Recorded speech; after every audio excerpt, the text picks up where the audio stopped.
Hi there, and welcome to my Ghibli Analysis channel. On this channel, I talk about Studio Ghibli films from the perspective of a native Japanese person, so you'll get insights that only a Japanese viewer might notice. Just so you know, I'm not that great at English, so I use AI to help with translations and voiceover. If you hear something that sounds a bit awkward, I hope you'll forgive me. Today, I want to talk about the bouquet that appears in the opening scene of Spirited Away. At the start of the movie, Chihiro and her parents are on their way to their new home. The very first thing we see is a bouquet of flowers wrapped in clear cellophane. By the way, cellophane is that transparent wrapping, often used for gifts and flowers. In the center of the bouquet, there's a small card. It reads, "Dear Chihiro, good luck. We'll miss you." From Risa. This tells us that the bouquet is a farewell gift from a friend. In other words, Chihiro is leaving her old home and friends behind. She's in the middle of a big transition. And the flowers in this bouquet? They're sweet peas. In Japan, sweet peas are often given at farewells or graduation ceremonies. That's because their flower meanings include beginnings, departure, and don't forget me. So this bouquet of sweet peas is deeply symbolic. It reflects Chihiro's emotions perfectly. Chihiro herself even calls it a farewell bouquet. She probably received it at a goodbye party from her classmates or friends right before moving. Right after that, she says, "It's kind of sad.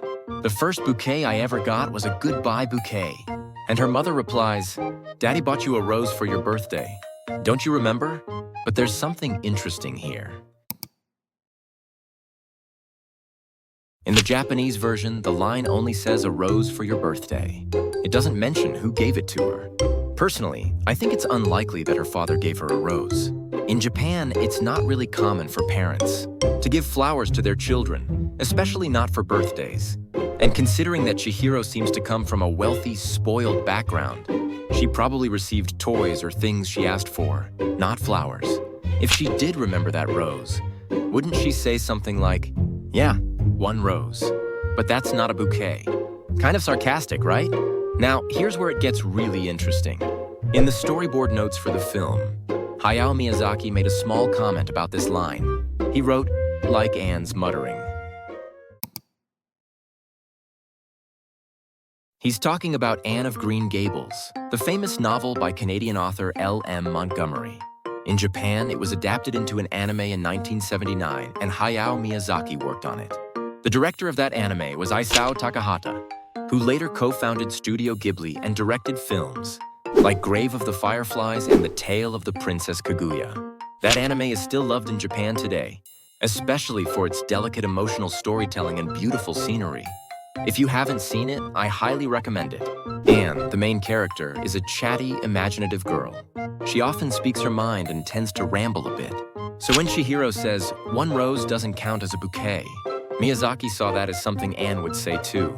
It's a subtle nod to Anne of Green Gables, and a great insight into how Miyazaki thinks about character dialogue.